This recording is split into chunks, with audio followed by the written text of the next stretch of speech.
Hello, welcome back to a very wet and miserable day on the driving range. Today I wanted to talk a little bit about the importance of having a shot shape to go back to. I think you can kind of get wrapped up in trying to hit the ball really straight.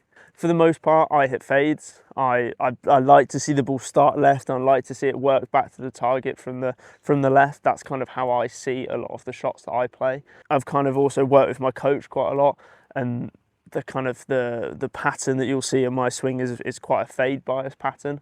The inspiration I had for this video is I was actually watching something on Instagram, and it was Adam Scott talking about kind of the troubles of being too neutral. Everyone thinks I have, the swing is very nice, and that's nice. Some days it feels terrible, but when you do have a very neutral swing, my plane is very neutral, my club face is very neutral, my path is neutral. So when 1 degree moves somewhere, that it and I'm not planning on that, it goes the wrong way. It's not. I'm not complaining about it, but I have to. That's why I like to get a good feeling in the warm up. Like I'm drawing it today, I'll favour the draw, and I'll try. If I don't like, or even if I'm hooking it, I'll favour the hook and I'll sort it out later, because I need to know where to aim on the course, because it's really hard to aim straight down the middle and think you're going to hit it straight down the middle all the time. I see.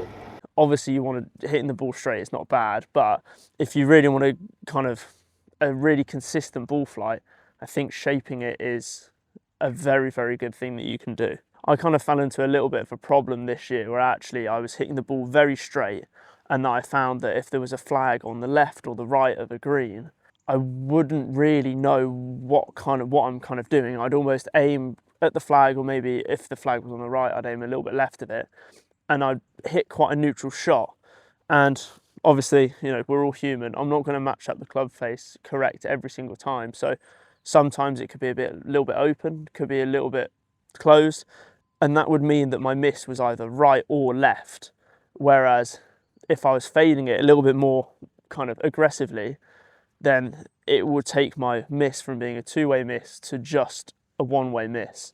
And I think that's kind of a couple of the problems that I faced this year with my irons, especially. Wasn't really fading the ball enough. So this is kind of the stuff that I will do to kind of get back to my normal fade, especially with my irons, because my iron play is kind of best when I'm doing that.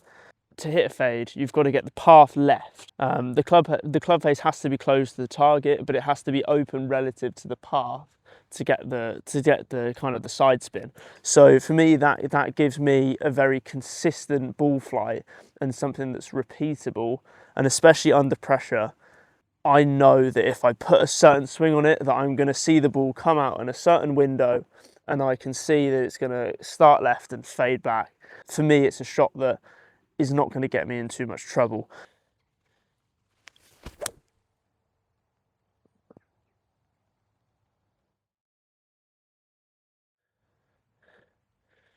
So I mean, when I say a fade, I'm not talking like, 10, 15 yards. I'm hitting a 7-iron here. I'm only really looking to move this 3-4 yards in the air from left to right. But it's just something that can kind of give you a repeatable pattern. Oh my God. We're going to leave that pole there. And again, I'm just trying to start this on feet line. To be fair, it's quite good actually. There's a yellow flag that in the distance is about 5 yards left of that red flag. So I'm going to try and start it on that and just make sure that I'm moving the ball left to right.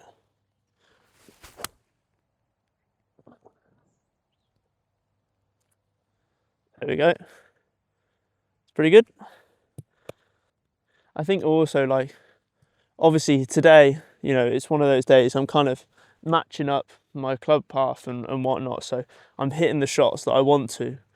Say on a day where I didn't quite have my best stuff, or I've turned up to the range and actually I'm hitting draws, because it does happen.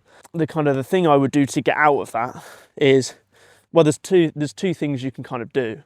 You can either go with it, you can play with draws, or the thing that kind of gets me back into a better pattern is, say I've turned up to the range and actually I'm hitting the ball pretty straight. I'm hitting like 2-yard draws. For the next 5-10 balls, really exaggerate the feeling of a fade and really try and get the ball moving. And then from there, that'll kind of, then I can just go back to my normal swing, and then that should shift me a little bit. So now if I was really trying to exaggerate the fade feel, I'm going to open my stance more and just really try and get that ball moving. And then I'll do that kind of 5 to 10 balls. And then you go back, and then you'll be kind of somewhat a little bit more fade bias.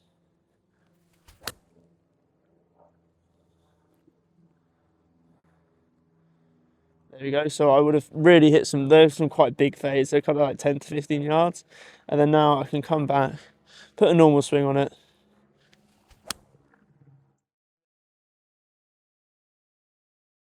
If I can get the ball moving, then I feel like my iron play is actually in a good spot. It's when I'm hitting it too straight that I'm kind of leaning into a bit of a two-way miss that isn't actually that good. Right, okay, the pole's back. Hopefully we can miss it this time. I just want to, obviously I'm going to go quite close to it, but I want to hit it just left of it and move it back.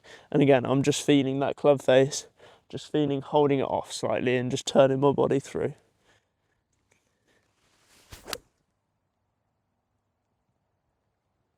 There we go, it's quite good. I'm just going to keep hitting some more balls because this is just kind of the normal practice I would do.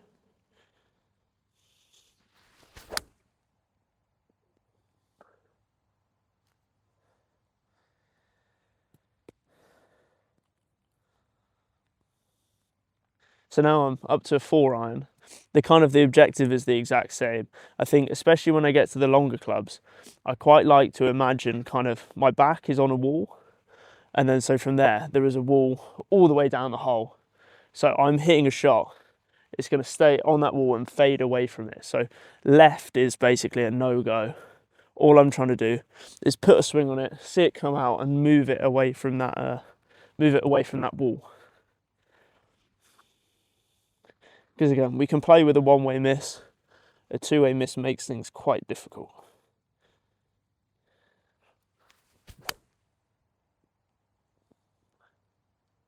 There we go. It's just fading just right of the red flag. Again, perfect. I don't mind missing it right at all.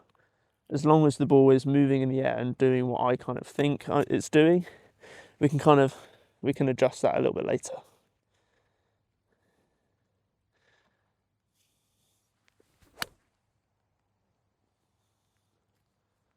There we go.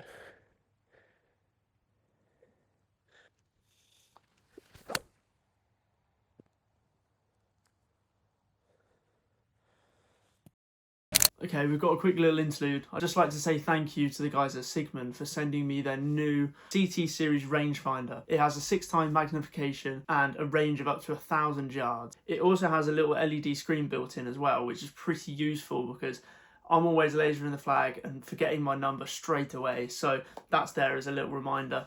Pretty much for my entire golfing life, I've only ever exclusively used a Bushnell. They normally come in at about 350 to 400 pounds. And obviously I know that's pretty expensive. This, it comes in at 90 pounds. So if you are on a budget, I think it's a great option. Definitely something worth to be considering. So anyway, without further ado, let's get back into the video.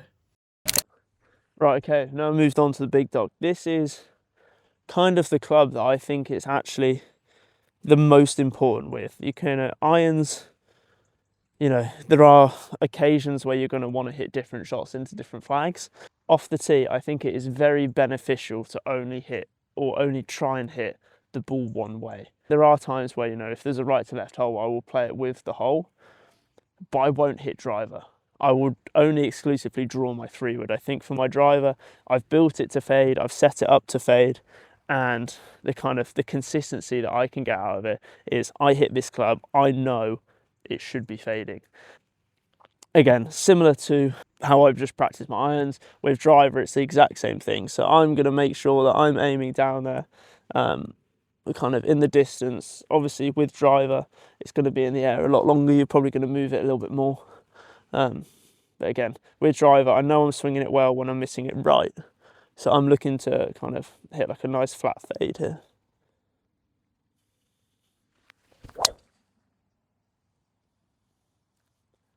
There we go, it's pretty good.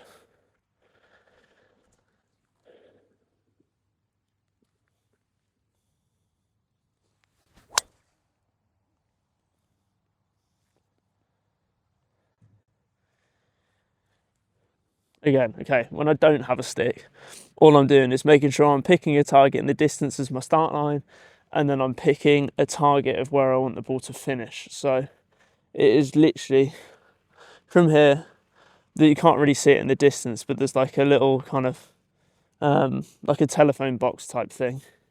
So I'm going to basically pick that as my start line and then bleed it off from there, bleed it to the right. There's a little fade.